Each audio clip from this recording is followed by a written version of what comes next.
Peserta dengan nomor S222 akan membawakan syarah Al-Quran dengan tema Moderasi Beragama Guna Mempersatukan Bangsa.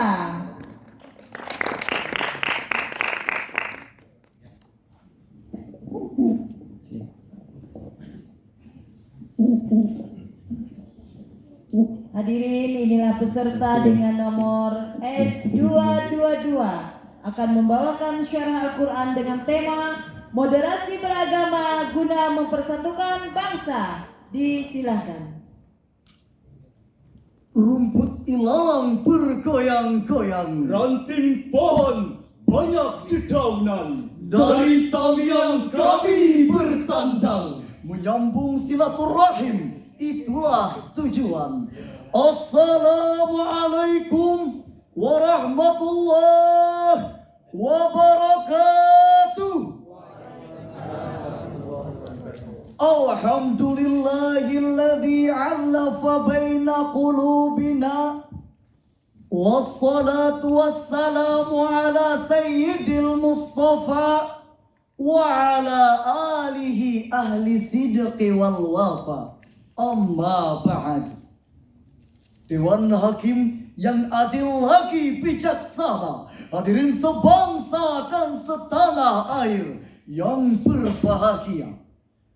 Sungguh indah si bunga mawar, harumnya sangatlah memikat. Hadirin, hari ini apa kabar? Baik. Apakah sehat semuanya? Sehat. Alhamdulillah. Hadirin, Muhammad Hasim Kamal, seorang sarjana Islam Afghanistan dan mantan profesor hukum di University Islam Internasional Malaysia, dalam bukunya The Middle Path of Moderation in Islam, The Quranic Principle of Wasatiyah, mengatakan moderasi adalah kebijakan yang membantu mengembangkan harmoni dan keseimbangan sosial dalam urusan pribadi, keluarga, dan masyarakat. Tutut Husniyah, seorang pakar sosial psikologi, dalam bukunya Pengaruh Identitas Nasional Etnis dan Agama terhadap multikulturalisme dalam menghadapi globalisasi di Indonesia, mengatakan identitas agama merupakan hal yang sangat sentral bagi masyarakat Indonesia dibandingkan dengan identitas ras, suku, dan nasionalisme. Namun sayang hadirin, hasil riset ini ternyata begitu mengejutkan. Pada satu sisi, kita patut berbahagia karena identitas agama merupakan identitas utama dalam berinteraksi sebagai warga negara. Namun pada sisi lain hadirin, identitas agama juga dapat memecah belah persatuan dan kesatuan bangsa. Mari kita lihat, mulai dari intoleransi dalam kehidupan beragama, kerusakan rumah-rumah ibadah seperti masjid, gereja, wihara, dan lain sebagainya, peristiwa pembakaran masjid di Papua, pembubaran jemaat gereja yang sedang beribadah di Roma, bahkan hadirin sampai penusukan almarhum Syekh Ali Jaber yang sedang berceramah, yang membuat hati kita miris melihatnya. Na'udzubillahi min dzalik. Hadirin, oleh karena itu, maka pada kesempatan kali ini kami akan membawakan sebuah syarahan Al-Quran yang berjudul Moderasi Beragama Guna Mempersatukan Bangsa. Dengan bacaan Al-Quran Surah Al-Anbiya ayat 106 sampai 107 yang berbunyi, A'udzu billahi minasyaitonir rajim.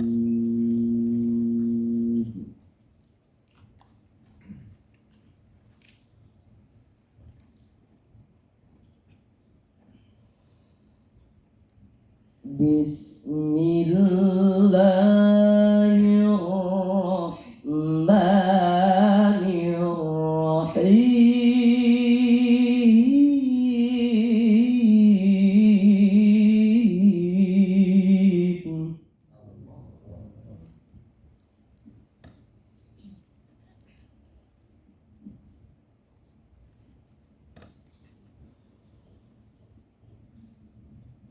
إن في هذا لبلاغا لقوم عابدين.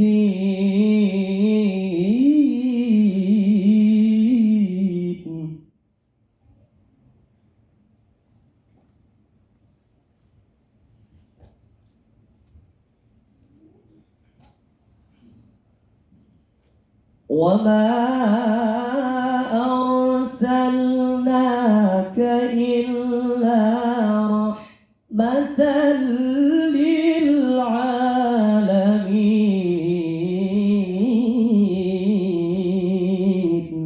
Aku berlindung kepada Allah dari godaan syaitan yang terkutuk dengan menyebut nama Allah yang Maha Pengasih lagi Maha Penyayang. Sungguh apa yang disebutkan di dalam Al-Quran itu benar-benar menjadi petunjuk yang lengkap bagi orang-orang yang menyembah Allah. Dan kami tidak mengutus engkau ya Muhammad, melainkan untuk menjadi rahmat bagi seluruh alam. Hadirin wal hadirat rahimakumullah. Lantunan ayat tersebut menjelaskan bahwa diturunkannya Rasulullah sallallahu alaihi wasallam adalah sebagai rahmat bagi seluruh alam. Selanjutnya, untuk menampilkan konsep yang rahmatan lil alamin, yaitu dengan sikap ummatan wasatan. Ya lal watan, ya lal watan, ya lal watan, hubbul watan minal iman, wala takun minal hirman, in adu ya lal watan. Ya lal watan, ya lal watan, ya lal watan, hubbul watan minal iman, wala takun minal hirman, in adu ya lal watan. Hadirin rahimakumullah. Profesor Dr. Quraisy Shihab dalam tafsir Al-Misbah jilid pertama halaman 278 menjelaskan bahwa kata wasatan dikenal sebagai sesuatu yang baik sesuai objeknya serta kesucian di antara hawa nafsu dan impotensi.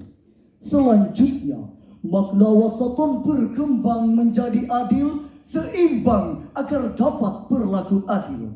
Rasulullah sallallahu alaihi wasallam telah memperingatkan kepada kita tentang sikap yang berlebihan dalam beragama yang bisa mengantarkan kita pada jurang kebinasaan. Sebagaimana Rasul bersabda, "Iyyakum wal ghuluwa fid din, fa innama ahlaka man kana qablakum."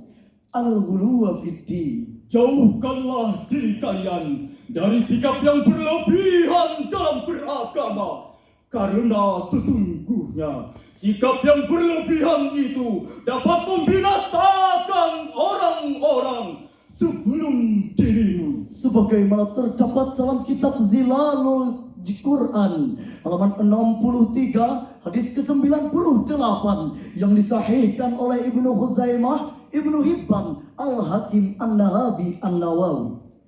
Oleh karena itu, moderasi beragama harus kita lakukan untuk mengubah wajah Islam yang disebut dengan kata radikal, eksklusif, dan intoleransi, serta menjadi rahmat bagi seluruh alam. Sebagaimana yang tercantum dalam Al-Quran, Surah Al-An'am ayat 108 yang berbunyi, وَلَا تَسُبُّوا الَّذِينَ يَدْعُونَ مِن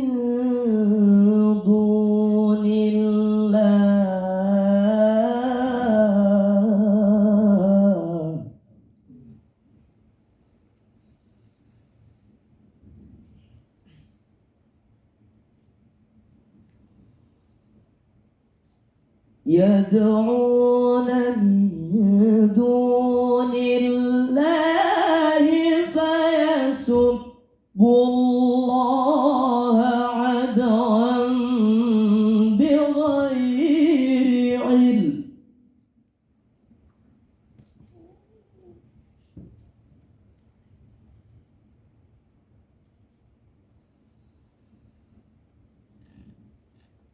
كذلك زينا لكل أمة عملهم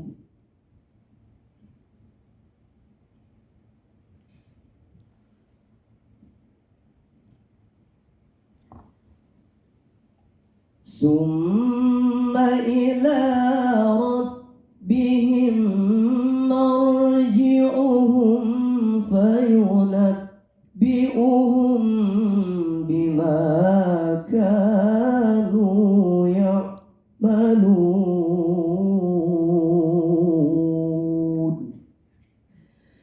صدق الله العظيم.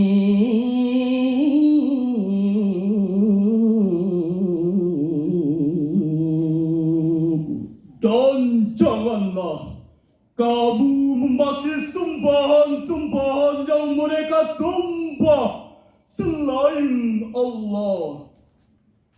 Karena mereka nanti akan memaki Allah dengan melampaui batas tanpa pengetahuan.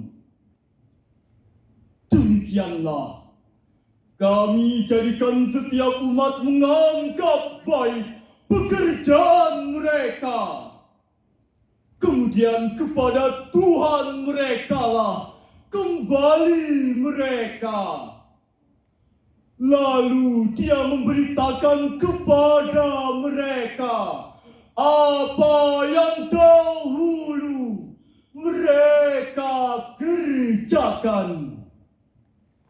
Maha benar Allah dengan segala firman-Nya. Hadirin ma'asyiral muslimin wal muslimat rahimakumullah.